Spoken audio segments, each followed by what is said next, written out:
ciência já comprovou que o aparecimento de pragas e doenças nas lavouras tem ligação direta com a baixa concentração de macro e micronutrientes no solo. A técnica do plantio direto funciona como um amenizador desse problema, pois proporciona a proliferação de micro-organismos no solo em regiões onde naturalmente isso não acontece. Coró da soja, coró da hortaliça, percevejos, pulgões e lagartas. Todos eles são velhos conhecidos do produtor rural. A sua presença na lavoura, você já sabe, é sinônimo de prejuízo na certa. Combater esses inimigos não é tarefa fácil, mas acredite, o plantio direto pode se tornar um bom aliado nessa empreitada.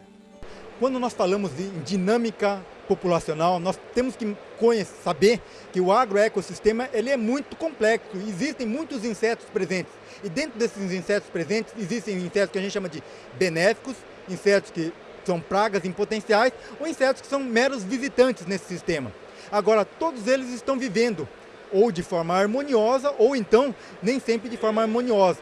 Como o agricultor poderia conhecer um pouquinho melhor isso aí? Basicamente, acompanhando a movimentação desses insetos, como eles estão se reproduzindo, quanto eles estão reproduzindo, em que número, em que estágio, né? Se trata de insetos na fase de ovos, ou na fase jovem, ou na fase adulta, né? Se esses insetos estão chegando ou se esses insetos estão indo embora, né? Quando nós falamos em dinâmica populacional, é basicamente isso aí, é uma conta de mais ou menos, né? E dependendo do nível que ele estiver, devemos intervir, ou de forma química, ou de uma outra forma que consiga reduzir essas populações de tal forma que essas populações de insetos não causem prejuízos, né, ao agricultor.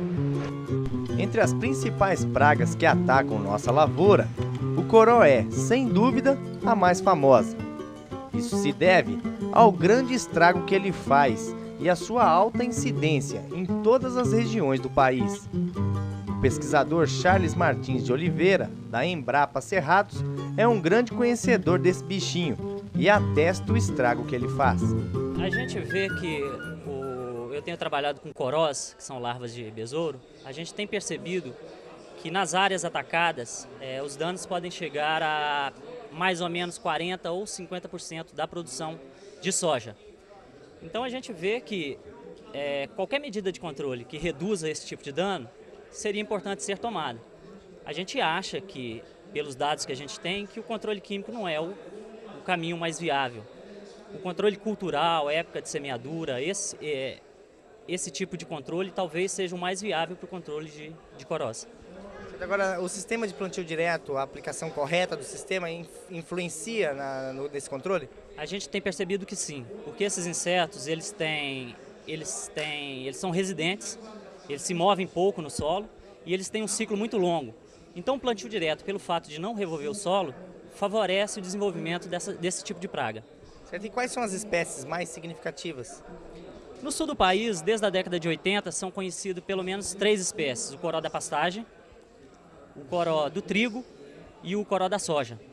Mais recentemente, a partir da década de 90, tem se percebido o aparecimento dessas pragas no cerrado também. E as espécies mais comuns que ocorrem no cerrado são o coró da soja e o coró das hortaliças. Agora, na sua apresentação, o senhor falou sobre a distribuição estacional desses agentes. Em qual é o período onde ele causa maiores problemas? O coró, como uma larva de besouro, os besouros, na verdade, eles têm 4 fases: a fase de ovo, a fase de larva, a fase de pupa e a fase de adulto. A única fase que causa dano é a fase de larva. Poderíamos dividir o desenvolvimento do coró em 2 fases: a fase ativa, que seria de outubro a abril, e a fase inativa, que seria mais ou menos de março a setembro. Então, a fase crítica de ataque de corós é no final de dezembro, início de janeiro, quando nós temos as larvas de terceiro instar, que são as larvas mais vorazes. E quanto às medidas de controle, como é que funciona esse trabalho? Na verdade, o que a gente tem que conscientizar o agricultor é que as medidas culturais são as mais adequadas. Então, se você faz um plantio mais cedo, o mais cedo possível, final de outubro, novembro, quando você chega no final de dezembro, início de janeiro, as plantas de soja já estarão grandes, com o sistema radicular desenvolvido e são capazes de suportar mais o dano. O ciclo do coró das hortaliças é semelhante ao do coró da soja. Ele tem a fase ativa, que vai de outubro março, abril, e depois a fase nativa, onde ele fica em diapausa, não se alimenta mais. O que a gente tem percebido é que essa praga ataca mais hortaliças como berinjela, pimentão, esse tipo de planta. No entanto, em laboratório, a gente tem criado esses insetos em soja e milho. Então, há o potencial dessas pragas passarem para a cultura do milho e da soja. E nós achamos que as medidas culturais também, como época de plantio no caso da soja, ou algumas plantas que desfavoreçam o desenvolvimento da larva, também sejam medidas que possam ser adotadas para o colóide das hortaliças. Agora, a gente falando do aparecimento desses agentes dentro da lavoura, quais são os principais motivos, os principais causadores dessa proliferação? O que a gente acredita é o seguinte: essas espécies, elas não são espécies exóticas, elas são espécies nativas. Elas já ocorriam no cerrado nativo, normalmente, só que em baixa população. Quando a gente retira o cerrado e começa a colocar uma monocultura, e se a praga se alimenta e se desenvolve bem nessa cultura, como a soja, por exemplo, ela encontra um banquete. Então ela começa a causar o dano.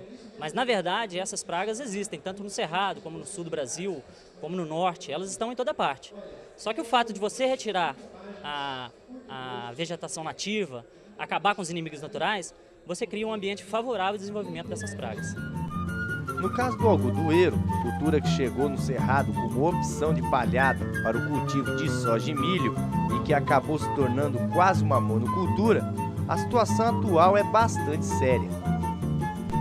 O algodoeiro, ele atrai e reproduz muitas pragas. Então, é uma cultura que o agricultor que é do ramo, ele sabe. O algodoeiro tem um problema sério. O que é? Pragas. E tem muitas. Bom, isso é claro. Agora, tem um fator, quando nós estamos trabalhando com algodoeira, o fator mais importante para controle de pragas do algodoeiro nós chamamos de controle cultural, e que significa duas coisas: plantar no momento certo e depois destruir o resto cultural.